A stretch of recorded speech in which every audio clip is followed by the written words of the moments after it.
Hello friends, welcome to this video. Today we are going to start solid state lasers. Solid state lasers are those in which active centers are fixed in the crystal. Such lasers are known as solid state laser.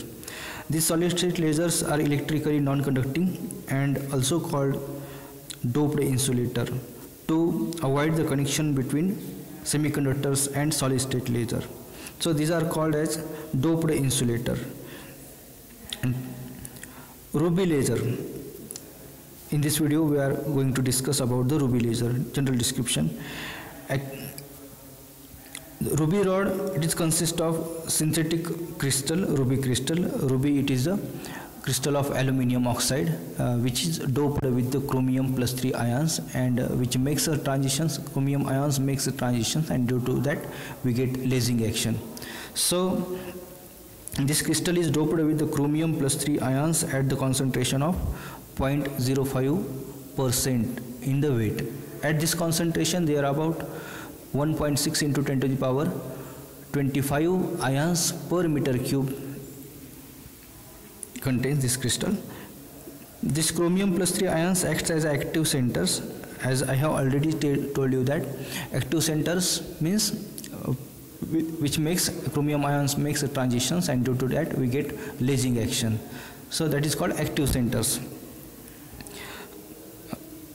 Chromium plus 3 ions or ruby laser, it is a 3-level system. There are different level systems: 2-level system, 3-level system, 4-level system. Generally 2-level system is not suitable for the lasing action. So chromium plus 3 ion, it is a 3-level system.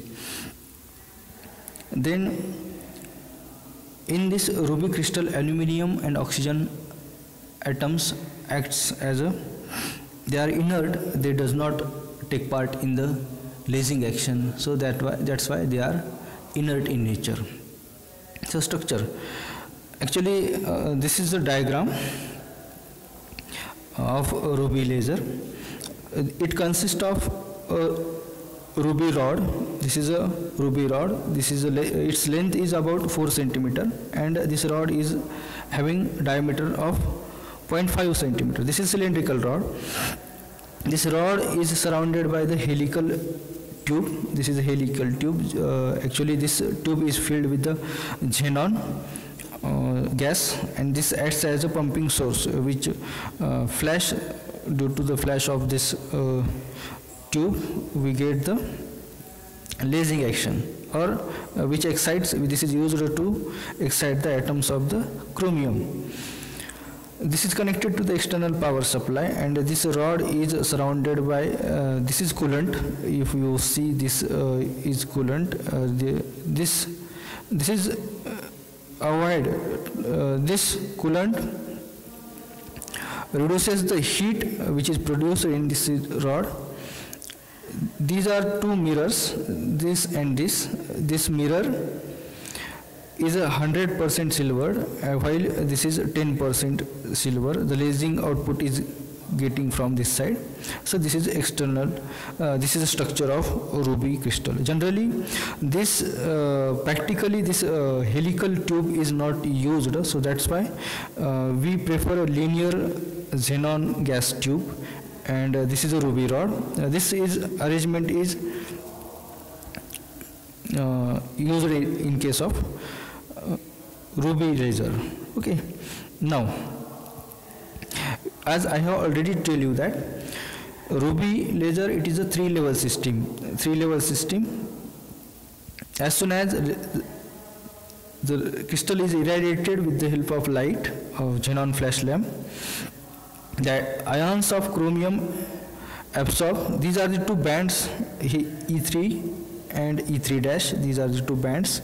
These chromium ions absorb the energy from the xenon flash lamp and goes to the excited state. The chromium 550 nanometer or 500 nanometer angstrom radiations is absorbed, and atoms or ions goes to the E3 level. Similarly, near about 4000 angstrom wavelength is absorbed by the ions, and this goes to the this E3 dash level. So lifetime of these two levels is about nanosecond. After some time,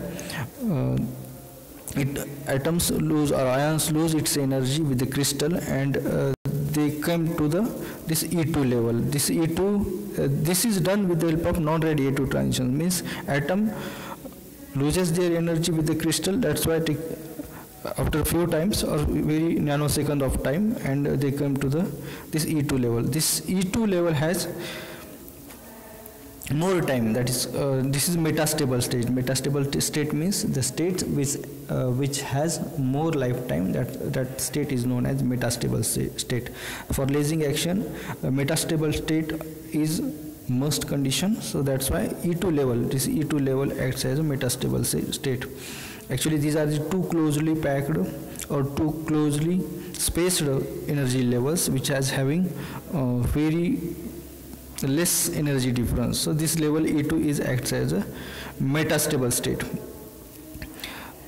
So as soon as the population inversion is achieved, this makes downward transitions. The atoms or ions goes to the which loses its energy to the, and they are goes to the energy level E1. So during this de-excitation, this ions emits the wavelength of 6943 angstrom. So these transitions are radiative in nature. So in this transition, due to these transitions, atoms or ions lose radiations, lose energy, and which emits a radiation of the wavelength 6943 angstrom. So this is a spontaneous emission. As soon as we increase the intensity of flash, so these spontaneous emissions, emitted photons travels through the crystal, and this makes to stimulate the other atoms. So that's why we get the intense beam of laser of the wavelength 6943 angstrom. Actually this is a red in nature. Actually there are other components also which does not absorb by chromium ions.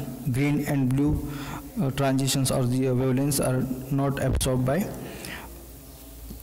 these are absorbed by the chromium ions, and they are not shown in this diagram. So this laser, it is a